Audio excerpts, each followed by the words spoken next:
France Bleu Roussillon, ça vaut le détour, avec Philippe Anglade.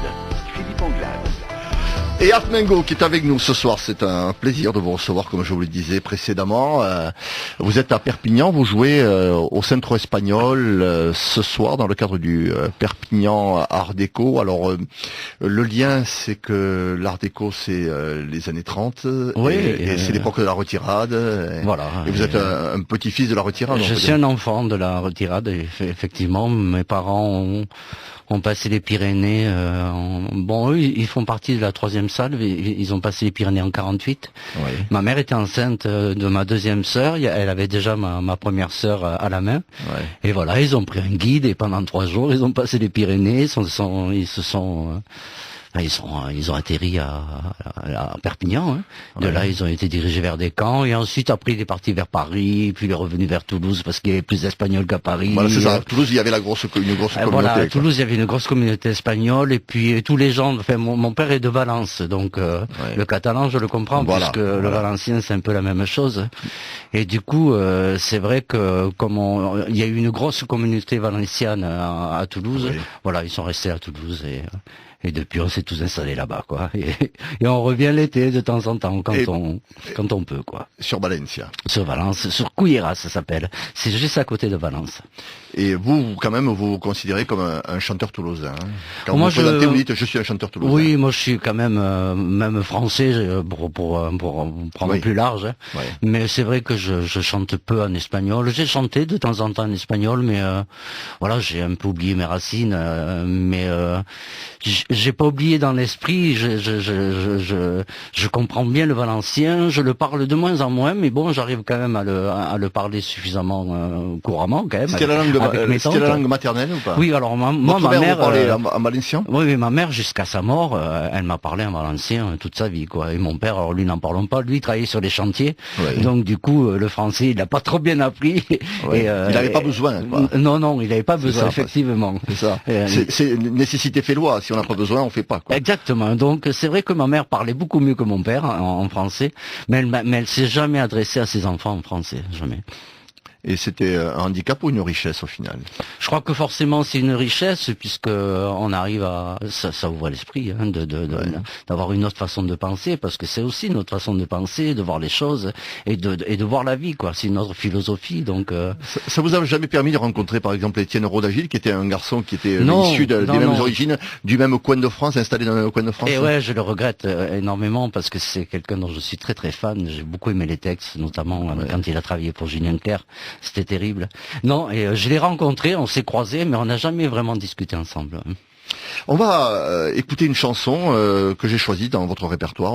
C'est totalement arbitraire. Oui. C'est Madeleine. Ah ben oui, Madeleine, pourquoi pas. Et c'est un choix perso parce que j'aime beaucoup cette chanson.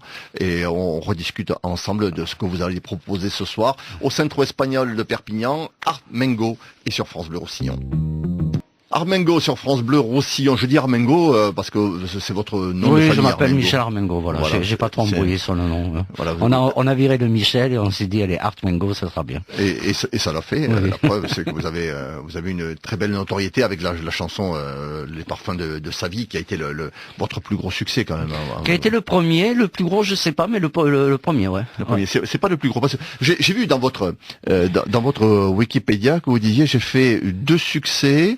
3 succès d'estime et plein de succès intimes. Oui, voilà, toutes mes chansons dans l'album sont des succès intimes. Et ensuite, je pense qu'il y a eu Parler d'amour qui a bien pris aussi. Oui. À l'époque, il y avait eu Gino aussi, Gino, qui avait bien pris. Donc non, il y en a eu. Et puis après, il y a eu plus un succès d'estime, mais qui a été un succès quand même. La mer n'existe pas. Oui, qui est une très belle chanson. On a passé un extrait d'ailleurs. On a passé un extrait de cette chanson au début, qui est avec un accompagnement à l'accordéon que vous allez avoir ce soir puisque vous êtes 2 sur scène ce soir. Oui, alors ce soir c'est d'ailleurs pour la dernière fois une formule intime. C'est-à-dire qu'il y a juste un accordéoniste et moi, donc moi au piano, à la guitare, l'accordéoniste passe au piano aussi, et on va revisiter, on va faire un petit peu un tour d'horizon des chansons que j'ai pu faire jusqu'à présent, et donc ça passe par La mer n'existe pas, Parler d'amour, Les parfums de sa vie, enfin voilà, Je passerai la main, ou toutes ces chansons voilà qui ont jalonné ma vie jusqu'à présent, quoi. là, actuellement, vous disiez, c'est ce dernier concert en duo. C'est donc. Alors voilà, c'est un dernier concert en duo. J'ai l'habitude de dire dernier, mais bon, c'est parce qu'après la formule qui part, on va être, voilà, c'est un peu plus important. Oui, je prépare un album, je rentre en studio au mois de septembre. L'album devrait sortir au mois de février. Je commence ma tournée au mois de novembre. Et là, la formule sera une formule plus classique. J'allais dire, on sera 5, basse, batterie, guitare, clavier et moi. Et là, ça va attaquer dur. Il va falloir que je prenne des vitamines parce que il y a beaucoup de dates. Les dates sont déjà prévues. Ouais, voilà. Donc là, et donc il y a le 2 mars, on peut commencer par celle-là puisque c'est un petit peu, ça sera au moment de la sortie de l'album, le 2 mars au Trianon. Voilà. Ça fait pas peur de savoir déjà ce qu'on va faire l'année prochaine. J'ai horreur de ça. C'est assez froid, quoi. On rentre en studio à tel moment, on en sort après, donc il faut être prêt à ce moment-là. C'est dur, non? Dans le métier, ils appellent ça des rétro-planning. Mais on regarde pas en arrière. On part de la sortie et on fait un rétro-planning. Et ça me fait toujours flipper parce qu'en général, c'est rare de devoir de rester vraiment dans les limites imparties, quoi.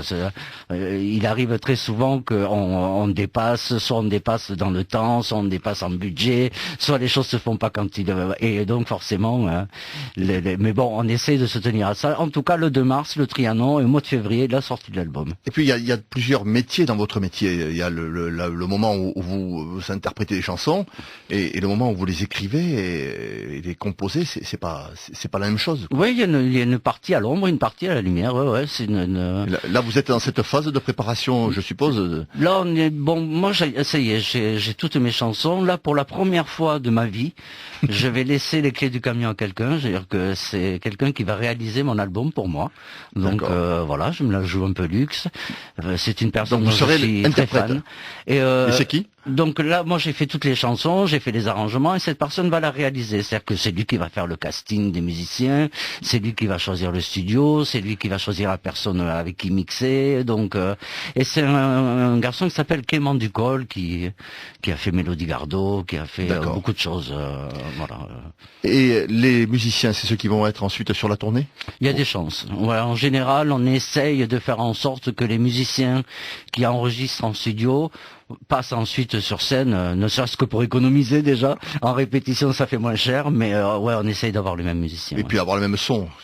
Et surtout, voilà, essayer de récupérer le même son que sur l'album. Mais là aussi, ça implique, parce que quand on est sur scène, après la sortie d'un album, on fait pas que les chansons du nouvel album. Non. Sinon, on se fait jeter des cailloux si on fait pas les gens, ils veulent entendre. Les gens, il faut jouer sur la nostalgie. Les gens veulent entendre les tubes.